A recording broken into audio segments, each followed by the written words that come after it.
il dit, ce peuple va entrer, mais il se détournera de son alliance avec Dieu.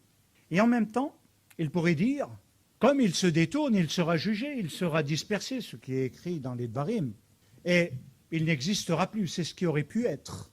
Mais Moshe voit plus loin, il voit l'histoire, il voit la finalité, il voit la trajectoire. Et c'est là que l'appel prend un sens et la vision. C'est qu'il voit. Et il va préciser justement que l'Éternel cachera sa face pendant ce temps. Nos 2000 ans de diaspora dans les nations, l'Éternel nous a caché sa face. Le temple a été détruit. Nous avons été dispersés. Nous avons été malmenés, ainsi que d'autres. Nous avons complètement... Et aujourd'hui, ça continue.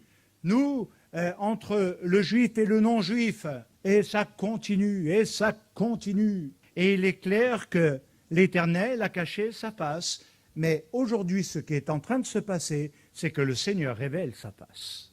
Il n'y a jamais eu autant de Juifs depuis ces 2000 ans, hébreux messianiques, croyant dans le Messie Yeshua, étant fondés en tant que Juifs dans le Shabbat, dans leur identité, dans leur culture.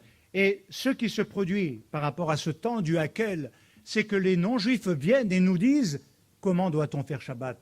Enseignez-nous le Shabbat, enseignez-nous les fêtes, enseignez-nous ceci et cela, mais laissez-nous dans notre sauce nicéenne. » Non, non, la Torah, c'est la Torah avec ses prescriptions. Et ce n'est pas de la fantaisie à faire comme on veut, n'importe comment.